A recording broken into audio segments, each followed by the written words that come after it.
Hello everyone. In this video, I will guide you through the complete process of joining the official Plants vs. Brainrots Discord server.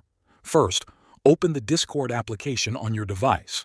You can use either the desktop app or the mobile version.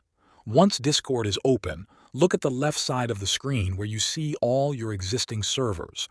At the very bottom of this list, you will notice a small plus icon. This icon is used to create or join new servers. Click on this plus icon to continue. After you click on the icon, a menu will appear on your screen. This menu gives you two main options. One is to create your own server, and the other is to join an existing server. For this tutorial, select the option that says Join a Server.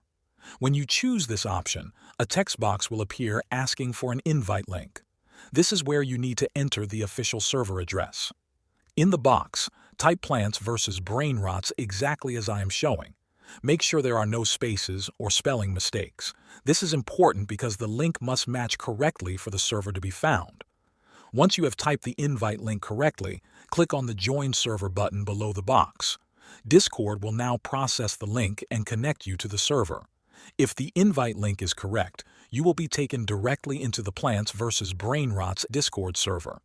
You will see the server name and its channels appear on the left side. At this point, you have successfully joined the server. Thanks for watching.